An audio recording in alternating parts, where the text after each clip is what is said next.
আজকের জুমার খুতবায় সংক্ষিপ্ত আলোচনার বিষয়বস্তু দিবস পালন নয়, চাই আদর্শের অনুসরণ। পৃথিবীতে মানুষের যে দ্বন্দ্ব, মানুষের মধ্যে যে ফাসাদ, মানুষের মধ্যে যে যুদ্ধ বিগ্রহ, এই সব কিছুর মূল হলো আদর্শ। শয়তানের একটা আদর্শ আছে, মানুষের একটা আদর্শ আছে, মানুষের মধ্যে মুসলিমদের একটা আদর্শ আছে, খ্রিস্টানদের একটা আদর্শ আছে, ইহুদিদের একটা আদর্শ আছে, হিন্দুদের একটা আদর্শ আছে। পৃথিবীতে যত মানুষ যে যে অবস্থানে আছে, সে একটা আদর্শকে ধারণ করে পৃথিবীতে আছে। যেমন নাস্তিক, যে আল্লাহকে বিশ্বাস করে না। আমার দেশে যদিও নাস্তিক নেই, আমার দেশে যারা আছে সব ইসলাম বিরোধী, এখানে নাস্তিক নেই। নাস্তিক মানে হলো সে কোনো ধর্মকেই বিশ্বাস করে না। কিন্তু আমার দেশে নাস্তিকদের দেখবেন ওরা শুধু ইসলামের বিরুদ্ধে কথা বলে, অন্য কোনো ধর্মের বিরুদ্ধে বলবে না। তাহলে তারাও একটা আদর্শ নিয়ে চলে। সেটা কি? তারা কোনো ধর্মকে বিশ্বাস করে না, যদিও আমার দেশের প্রেক্ষাপট আলাদা। তো পৃথিবীতে এত এত আদর্শ আছে, যে যে আদর্শকে গ্রহণ করেছে, সবার আদর্শ কি সুন্দর আদর্শ, নাকি সবার আদর্শ আল্লাহ সুবহানাহু ওয়া তাআলা গ্রহণ করবেন? আল্লাহ সুবহানাহু ওয়া তাআলা আমাদেরকে সুস্পষ্ট ভাষায় জানিয়েছেন আমাদের জন্য উত্তম আদর্শ হলেন মুহাম্মদ সাল্লাল্লাহু আলাইহি ওয়াসাল্লাম। আল্লাহ সুবহানাহু ওয়া তাআলা বলেছেন, লাকাদ কানা লাকুম ফি রাসূলিল্লাহি উসওয়াতুন হাসানা, অবশ্যই তোমাদের জন্য উত্তম আদর্শ রয়েছে আল্লাহর রাসূলের মাঝে। সূরা আহজাব 21 নম্বর আয়াত। তাহলে উত্তম আদর্শ কে? মুহাম্মদ সাল্লাল্লাহু আলাইহি ওয়াসাল্লাম। পৃথিবীতে আর কোনো মানুষ নয়, কোনো বড় নেতা নয়, কোনো মতবাদদাতা নয়, কোনো বিজ্ঞানী নয়, কেউ নয়। পৃথিবীর সমস্ত মানুষের জন্য সবচেয়ে ভালো উত্তম আদর্শ রয়েছে আল্লাহ রাসূল সাল্লাল্লাহু আলাইহি ওয়াসাল্লামের মাঝে। সেই আদর্শকে যারা ধারণ করে তারাই তো প্রকৃত মুসলিম। এবং আমাদেরকে ওই নীতি, ওই পদ্ধতি অনুসরণ করে চলতে হবে, যে নীতি ও পদ্ধতি মুহাম্মদ সাল্লাল্লাহু আলাইহি ওয়াসাল্লাম আমাদের কাছে দিয়ে গেছেন।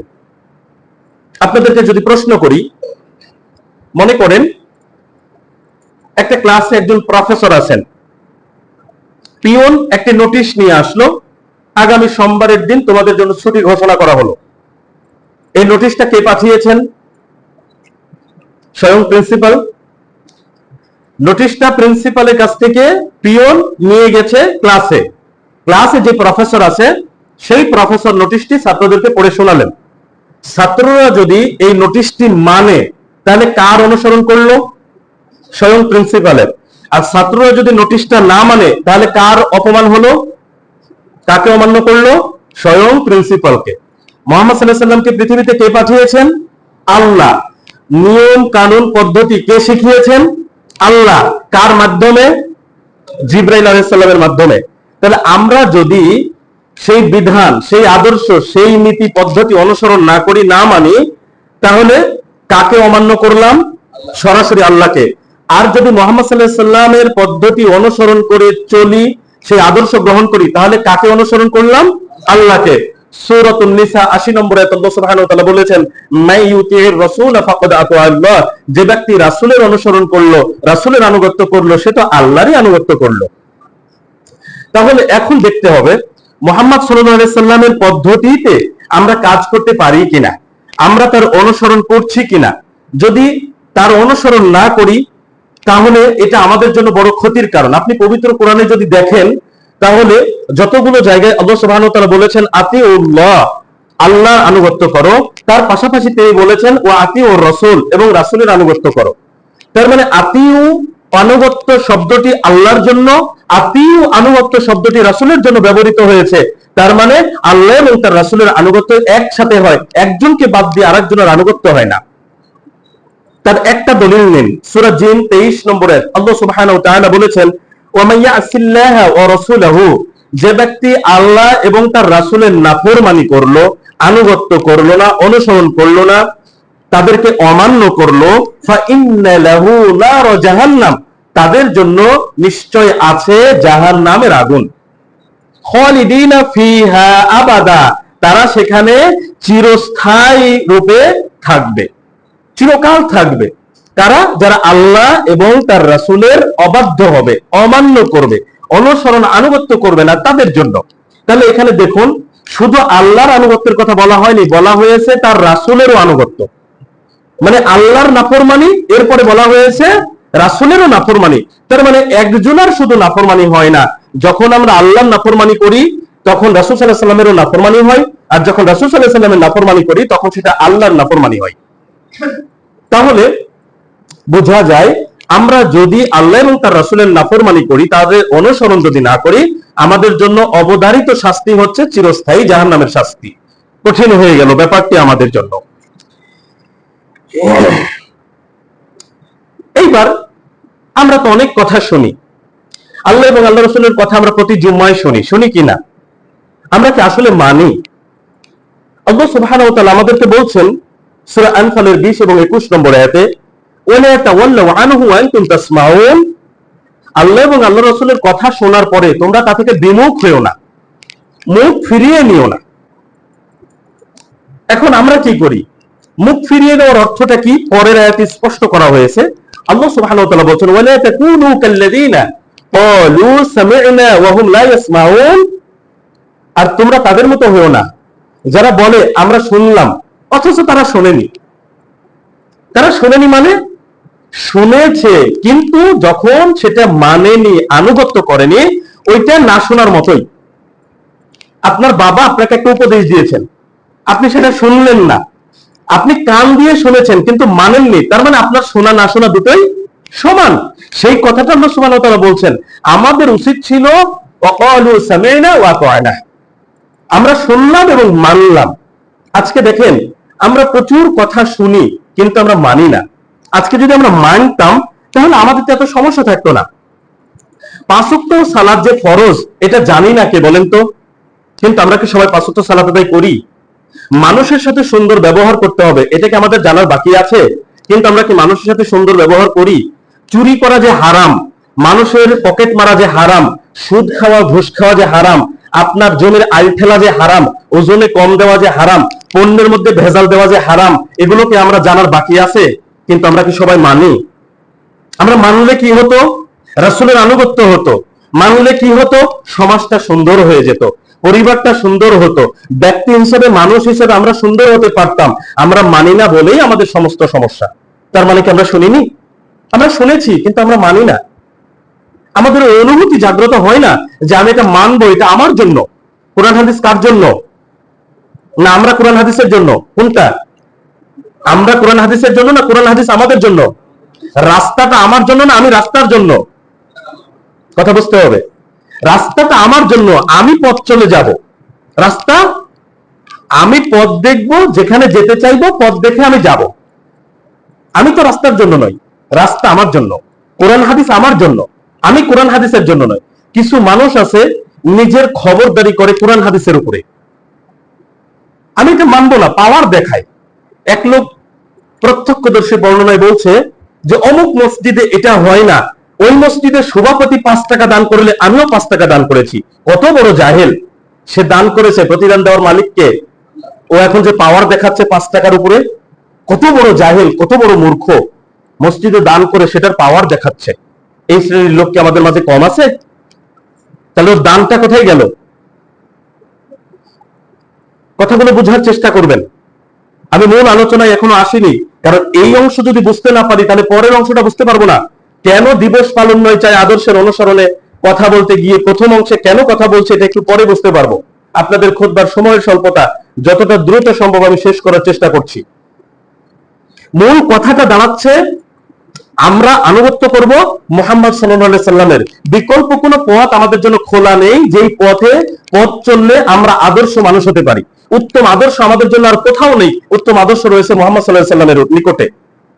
আর এই জন্য সাহাবায়ে কেরামগণ কোনো কিছুকে গুরুত্ব দিতেন যদি সেটাতে মুহাম্মদ সাল্লাল্লাহু আলাইহি সাল্লামের গুরুত্ব থাকতো। একটা হাদিস দেখুন, সহিহ বুখারী 1597 নম্বর হাদিস। ওমর রাদিয়াল্লাহু আনহু হাজরে আসওয়াদের নিকটে গেলেন। যারা হজ এবং উমরাতে গিয়েছেন, কাবার যে মূল জায়গাটা সেখানে দেখবেন একটা কালো পাথর আছে, চুমু করতে হয়। তো অনেকেই সুযোগ পায় চুমু খাওয়ার, অনেকে ভিড়ের কারণে পারে না। তবে এটা যে অনেক বড় ফরজ বিধান, ওয়াজিব বিধান তা নয়। মানুষকে ঠেলাঠেলি করে, মারামারি করে অনেকে সেখানে অনেককে মানুষকে কষ্ট দিয়ে চুমু খেতে যায়, এটা ঠিক নয়। আপনি সুযোগ পেলে সুন্দরভাবে, যদি কাউকে কষ্ট না দিয়ে হয় তাহলে চুমু খেতে যাবেন। বিধানটা আমরা খেয়াল রাখি না। হজ এবং উমরাতে গিয়ে যদি নিজে কষ্টবোধ মনে করেন অথবা কাউকে কষ্ট দিয়ে ফেলেন তাহলে নেকির বদলে পাপ অর্জিত হয়ে গেল। আপনি একটা ইবাদতে গেছেন, বিরক্তি প্রকাশ করাও যাবে না, কথা প্রসঙ্গে কথাটা বললাম। তাহলে হাজরে আসওয়াদ কালো পাথরটি কাবা গৃহের ভেতরে আছে, পাথর কি মক্কায় আর নেই? না একটাই পাথর আছে? লক্ষ লক্ষ পাথর আছে মক্কায়। মুহাম্মদ সাল্লাল্লাহু আলাইহি সাল্লাম ওই একটা পাথরকে গুরুত্ব দিয়েছেন।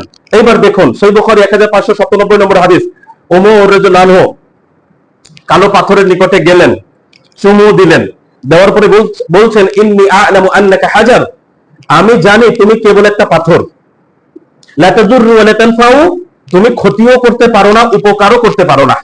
আপনার আমার বাড়িতে একটা ইট আছে, ইটকে যদি কাজে না লাগায়, ইটের কোনো ক্ষমতা আছে আমাদের উপকার বা ক্ষতি করবে? পাথর যদি, পাথর তো জড় বস্তু, ও এক জায়গায় পড়ে থাকে, ওর কি কোনো ক্ষমতা আছে উপকার বা ক্ষতি করার?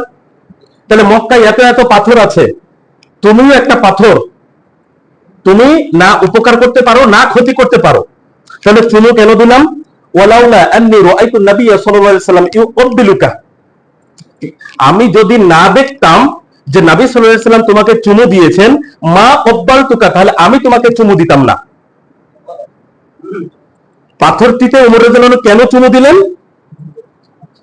মুহাম্মদ সাল্লাল্লাহু আলাইহি ওয়াসাল্লাম ওই পাথরকে চুমু দিয়েছেন তাই, কিন্তু পাথর হিসেবে ওর কোনো মূল্য ছিল না। মক্কায় আরো লক্ষ লক্ষ পাথর যেমন, এই পাথরও তেমনই ছিল, কিন্তু মুহাম্মদ সাল্লাল্লাহু আলাইহি ওয়াসাল্লাম এই পাথরটিকে চুমু দিয়েছেন তাই ওমর রাদিয়াল্লাহু আনহু চুমু দিলেন, সেই কথাটা তিনি মনেও করে দিলেন।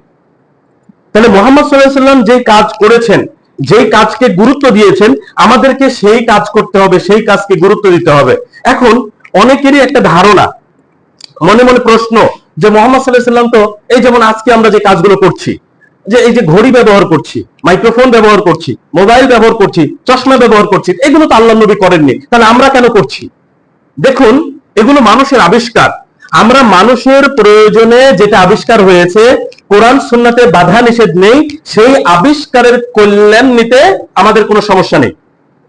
আমার চোখের পাওয়ার এখন একটু সমস্যা, তাই তো চশমা ব্যবহার করছি, এটার উপকারিতা আমি নিচ্ছি, কিন্তু আমি কি এটা নেকির জন্য ব্যবহার করি, যে চশমা পড়লে নেকি হয়?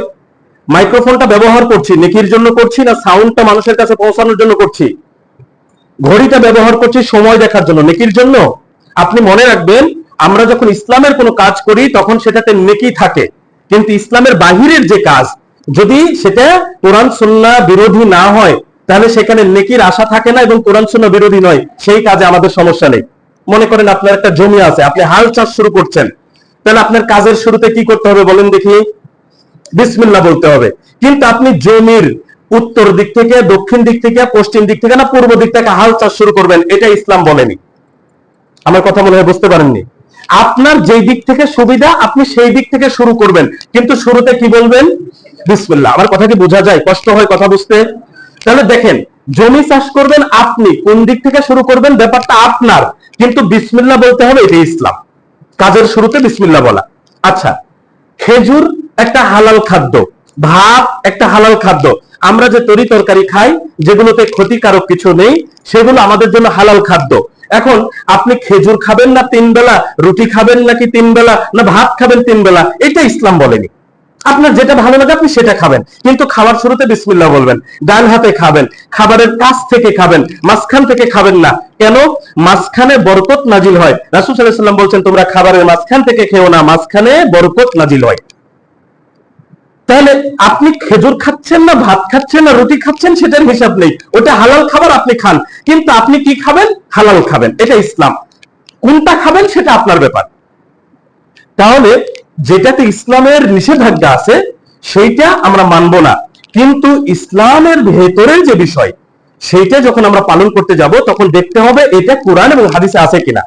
যদি কোরআন এবং হাদিসে না থাকে তাহলে সেটা আমাদের জন্য মানা যাবে না। মানলে কি হবে? সহিহ মুসলিম 4385 নম্বর হাদিসে রাসূলুল্লাহ সাল্লাল্লাহু আলাইহি সাল্লাম বলেছেন, মান আমিলা আমালান লাইসা আলাইহি আমরুনা ফাহুয়া রাদ, যে ব্যক্তি কোনো সৎকর্ম করলো, কোনো আমল করলো, কিন্তু তাতে আমাদের পক্ষ থেকে দিক নির্দেশনা নেই, পথ পদ্ধতি নেই, তাহলে সে আমলটা মারদুদ, বাতিল, বিনষ্ট।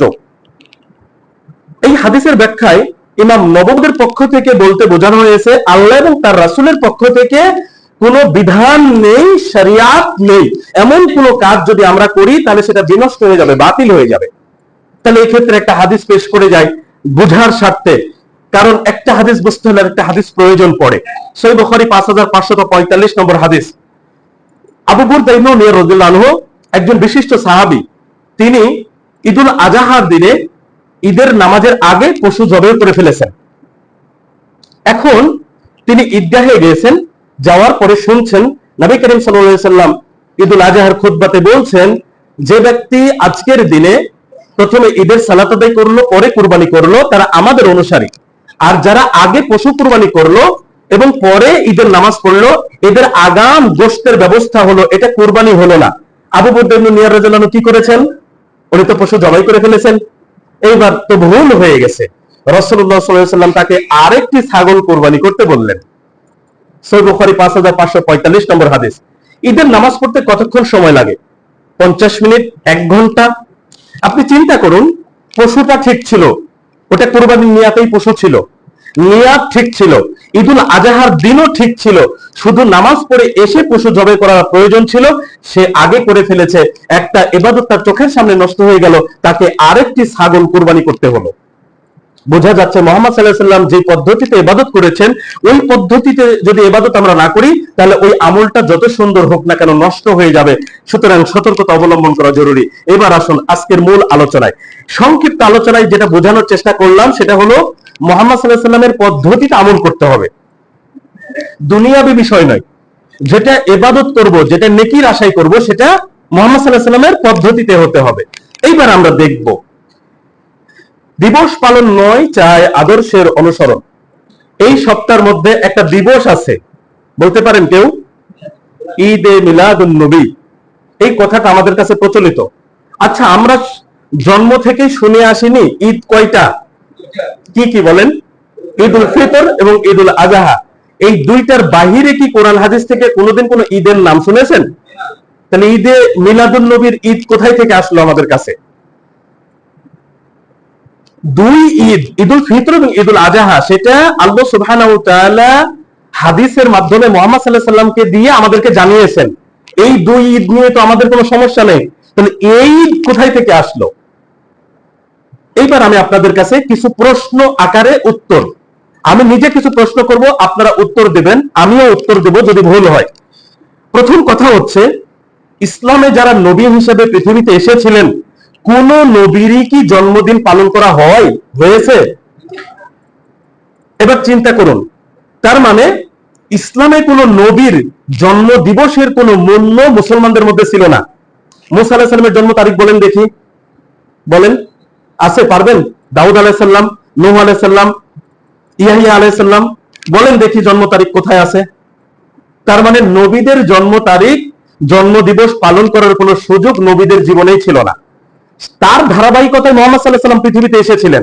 মুহাম্মদ সাল্লাল্লাহু আলাইহি সাল্লামের জন্ম দিবস পালন করার কোনো সুযোগ তার জন্যও ছিল না। এরপরে আসেন, নবী সাল্লাল্লাহু আলাইহি সাল্লাম তার নিজের জন্ম দিবস কি তিনি কখনো পালন করেছেন? আপনাদেরকে কি কেউ বলেছে কখনো? আচ্ছা, নবী হয়েছেন কত বছর বয়সে? তাহলে 40 বছর বয়স পর্যন্ত তিনি কোন যুগের মধ্যে ছিলেন? জাহেলি যুগের মধ্যে। জাযাকাল্লাহু খায়রান। প্রশ্ন বুঝতে হবে, জাহেলি যুগ মানে বুঝেন, যেই যুগে মানুষরা এত অপরাধ অপকর্ম করত যা পৃথিবীর ইতিহাস আর কোথাও হতো না। তাহলে সেই সময় মুহাম্মদ সাল্লাল্লাহু আলাইহি সাল্লামের জীবনের 40টি বছর কেটে গেছে নবী হওয়ার আগে। তিনি বা তার পরিবার কেউ কি কখনো তার জন্মদিবস পালন করেছেন? আচ্ছা, এইবার আসেন, 40 বছর বয়সে তিনি নবী হলেন। নবী হওয়ার পরে কত বছর বেঁচে ছিলেন? 23 বছর। তাহলে এই 23 বছরে তিনি কি তার জন্মদিবস পালন করেছেন? কোরআন হাদিসে কোনো দলিল আছে? আচ্ছা, মুহাম্মদ সাল্লাল্লাহু আলাইহি সাল্লামের সবচেয়ে কাছের মানুষ কারা? সাহাবায়ে কেরামদের আগে কারা? গুড, জাযাকুমুল্লাহু খায়রান, তার স্ত্রীরা। তাহলে এবার চিন্তা করুন, আয়েশা রাদিয়াল্লাহু আনহা, খাদিজা রাদিয়াল্লাহু আনহা, তাদের মতো সতী সাধ্বী যারা নারী তার স্ত্রী হিসেবে ছিলেন, যাদেরকে আল্লাহ সুবহানাহু ওয়া তাআলা বিভিন্ন ভাবে সম্মানিত করেছেন, সেই সব সহধর্মিণী কি মুহাম্মদ সাল্লাল্লাহু আলাইহি সাল্লামের জন্মদিবস পালন করেছেন? কোরআন হাদিসে কেউ বলেছে আপনাদের? বলে নাই। আচ্ছা, পরবর্তী স্টেপে আসি। মুহাম্মদ সাল্লাল্লাহু আলাইহি সাল্লামের কথা কাজ অক্ষরে অক্ষরে পালন করেছেন কারা? সাহাবায়ে কেরামগণ। জান্নাতের সুসংবাদ সার্টিফিকেট দুনিয়াতে থাকতেই পেয়েছেন কারা? সাহাবায়ে কেরামগণ। তাহলে তারা সবচেয়ে বেশি ভালোবেসেছেন, তারা কি মুহাম্মদ সাল্লাল্লাহু আলাইহি ওয়াসাল্লামের জন্মদিবস পালন করেছেন? হাদিসে পেয়েছেন? কেউ বলেছে? তাহলে তারা যদি মুহাম্মদ সাল্লাল্লাহু আলাইহি ওয়াসাল্লামের জন্মদিবস পালন না করেই জান্নাতের সার্টিফিকেট পেয়ে যান, আমরা কোন উদ্দেশ্যে, কোন সার্টিফিকেটের জন্য জন্মদিবস পালন করব বলেন? এর পরবর্তী স্টেপে আসি। কোরআন এবং সহিহ হাদিস থেকে আপনাদেরকে কেউ কখনো কি বলেছে যে রাসূল সাল্লাল্লাহু আলাইহি ওয়াসাল্লামের জন্মদিবস ঈদে মিলাদুন নবী পালন করলে এত এত সওয়াব হয়, এই দিনে রোজা রাখলে এত এত সওয়াব হয়? কোনোদিন কেউ বলেছে আপনাদের? দলিল থাকলে তো বলবে নাকি? এইবার আসুন, রাসূলুল্লাহ সাল্লাল্লাহু আলাইহি ওয়াসাল্লাম তার জন্ম তারিখের ব্যাপারে আমরা একটু জানি। আপনারা কি জানেন মুহাম্মদ সাল্লাল্লাহু আলাইহি ওয়াসাল্লাম কি বারে জন্মগ্রহণ করেছেন? সোমবার। এটা জেনে রাখেন, রাসূলুল্লাহ সাল্লাল্লাহু আলাইহি ওয়াসাল্লাম জন্মগ্রহণ করেছেন সোমবারের দিনে, মৃত্যুবরণ করেছেন সোমবারের দিনে। সহিহ বুখারী 1387 নম্বর হাদিস। এখন কথা হচ্ছে, দিন ঠিক আছে, তারিখের সাথে এখন দিনের মিল আছে কিনা এটা দেখতে হবে। আমরা জানি প্রচলিত ভাষায় যে 12 রবিউল আউয়াল মুহাম্মদ সাল্লাল্লাহু আলাইহি ওয়াসাল্লাম জন্মগ্রহণ করেছেন। আমি জানি না এখানে উচ্চ শিক্ষিত কয়জন ব্যক্তি আছেন। জ্যোতির্বিজ্ঞানের বর্তমান আধুনিক যুগের হিসাবে, আধুনিক যারা জ্যোতির্বিজ্ঞান, তাদের হিসাব মতে রাসূলুল্লাহ সাল্লাল্লাহু আলাইহি ওয়াসাল্লাম যেই সোমবারে জন্মগ্রহণ করেছিলেন সেটা 12 রবিউল আউয়াল ছিল না, 9 রবিউল আউয়াল ছিল। প্যাচ লেগে গেল কিনা? এইবার বোঝানোর জন্য আরেকটা কথা বলি। আচ্ছা, প্রতি বছর আমরা ঈদুল আজহা কবে পালন করি? জিলহজ মাসের 10 তারিখ। 1400 বছর, 1450 বছর পূর্ব থেকে এই দিনই পালিত হয়ে আসছে, নাকি দিন পরিবর্তন হয়েছে? আমরা ঈদুল ফিতর আদায় করি কবে? রমজান মাস শেষ হলে শাওয়াল মাসের প্রথম দিনে, তাই না? এই 1450 বছরে কি দিন পরিবর্তন হয়েছে? আশুরায়ে মুহররমের সিয়াম আমরা রাখি, রোজা রাখি মুহররম মাসের 10 তারিখে। এই 1450 বছরে কি কোনো পরিবর্তন হয়েছে না? দিনটা ঠিক আছে। তার মানে বোঝা যাচ্ছে যেই দিবসটা মুহাম্মদ সাল্লাল্লাহু আলাইহি ওয়াসাল্লামের যুগ থেকে পালিত হয়ে আসছে, সেই দিবসের কোনো তারিখের রদবদল ঘটেনি। যদি মুহাম্মদ সাল্লাল্লাহু আলাইহি ওয়াসাল্লামের জন্ম দিবস তার জীবন থেকে নিয়ে এখন পর্যন্ত লালিত পালিত হয়ে আসতো, তাহলে আজকে দুইটা তারিখ কখনোই হতো না, একটা নির্দিষ্ট তারিখ থাকতো। তাহলে জ্যোতির্বিজ্ঞানের হিসাবে গিয়ে বর্তমান বিজ্ঞানীরা গবেষণা করে এটা বের করার প্রয়োজনই হতো না যে তার জন্ম তারিখ 12 রবিউল আউয়াল না 9 রবিউল আউয়াল। প্যাচ লেগে গেছে। কেন গেছে? কারণ এই দিবসটা পূর্বে কেউই পালন করেনি, যার কারণে দিবসের তারিখ নিয়ে ঝামেলা শুরু হয়ে গেছে। অথচ আপনি দেখেন সোমবারে জন্মগ্রহণ করেছেন, সোমবারের দলিল হাদিসে আছে, তারিখের কোনো দলিল নেই। আমি কি বোঝাতে পারছি? তাহলে মুহাম্মদ সাল্লাল্লাহু আলাইহি ওয়াসাল্লামের জন্ম দিবস পালন তিনি করলেন না, সাহাবায়ে কেরামগণ করলেন না, পরবর্তীতে যারা নেককার পরহেজগার ব্যক্তিবর্গ তারা এই দিবস পালন করলেন না, আমরা কেন এই দিবসের পিছনে ছুটছি? মূল কথাটা দাঁড়াচ্ছে দিবস পালন নয়, চাই আদর্শের অনুসরণ। আজকে আমরা দিবস পালন করছি, কিন্তু আদর্শ আমরা একজনও মানি না, যার কারণে দেখেন সমাজে এত এত সমস্যা। সাহাবায়ে কেরামগণ তার জন্মদিবস পালন করেননি, কিন্তু মুহাম্মদ সাল্লাল্লাহু আলাইহি ওয়াসাল্লাম যে কথা বলেছেন, যে কাজের নির্দেশ দিয়েছেন, তারা সেই কাজটা করেছেন, সেই কথা মেনেছেন। যার কারণে জাহেলি সমাজ, যেখানে ঝগড়া, বিগ্রহ, ফাসাদ, যুদ্ধ সবকিছু লেগে থাকতো, সেই সমাজ সোনার সমাজে রূপান্তরিত হয়েছে আদর্শ মানার জন্য, দিবস পালনের জন্য নয়। আরো ছোট্ট একটা উদাহরণ পেশ করি। আপনাদের মনে করেন শিবগঞ্জ কলেজ, মনে করেন দেশের মধ্যে প্রতি বছর 1 নাম্বার হয়, তাহলে এখানে কার কার অবদান আছে? নিশ্চয়ই প্রিন্সিপালের অবদান আছে এবং শিক্ষক শিক্ষার্থীর অবদান আছে।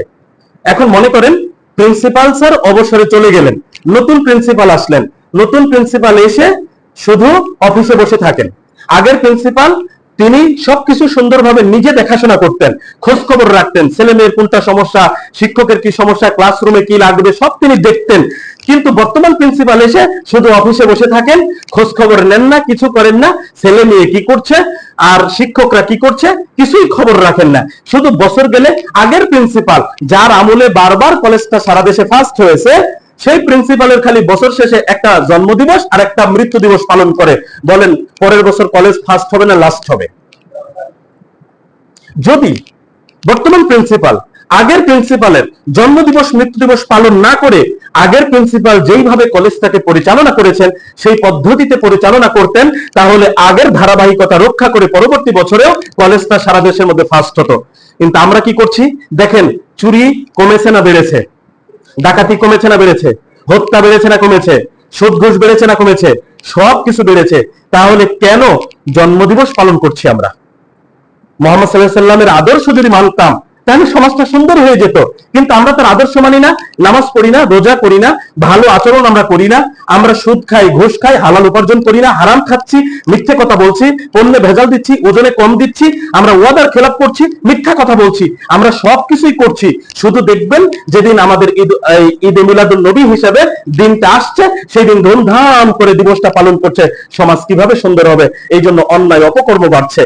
আমাদের করণীয় হচ্ছে, দিবস পালনের কোনো গুরুত্ব ইসলামে নেই। পৃথিবীতে কোনো মানুষের জন্ম মৃত্যু দিবসের কোনোই মূল্য নেই। শুনুন, জন্ম হোক যথাতথা, কর্ম হোক ভালো। একজন মানুষ হিন্দু পরিবারে জন্মগ্রহণ করেছে, খ্রিস্টান পরিবারে জন্মগ্রহণ করেছে, ইহুদি পরিবারে জন্মগ্রহণ করেছে, কিন্তু লোকটি ঈমান এনেছে, আমল করেছে, ঈমান এবং আমলের সাথে পৃথিবী থেকে বিদায় নিয়েছে। এই লোকটা জান্নাতে যেতে পারবে কিনা? কিন্তু একজন ব্যক্তি মুসলমানের ঘরে জন্মগ্রহণ করেছে, বড় হওয়ার পরে নামাজ কালাম পড়ে না, ঈমান আমল ত্যাগ করেছে, মুরতাদ হয়ে গেছে, নাস্তিক হয়ে গেছে, এই অবস্থা যদি এর মরণ হয়, মুসলমানের ঘরে জন্মগ্রহণ করেছিল, এই জান্নাতে যাবে না জাহান্নামে যাবে? এই কথাগুলো বুঝতে কি কোনো কষ্ট হয়? সুতরাং মূল কথা যেটা দাঁড়াচ্ছে সেটা হলেই, আমরা রাসূল সাল্লাল্লাহু আলাইহি ওয়াসাল্লামের মৃত্যু দিবস বা জন্ম দিবস কিছুই পালন করা উচিত নয়। আমাদের কর্তব্য হচ্ছে তিনি যে বিধান আমাদের জন্য রেখে গেছেন সেই বিধানটা মেনে চলা। সংক্ষিপ্ত পরিসরে এই মেসেজটুকু আজকে দেওয়ার চেষ্টা করলাম। আল্লাহ সুবহানাহু ওয়া তাআলা আমাদেরকে আজকের এই আলোচনা মেনে চলার জন্য তৌফিক দান করুন, আমিন। দিবস পালন না করে বরং তার আদর্শ অনুসরণের তৌফিক দিন, আমিন। আকুলু কওলি হাযা, আস্তাগফিরুল্লাহ।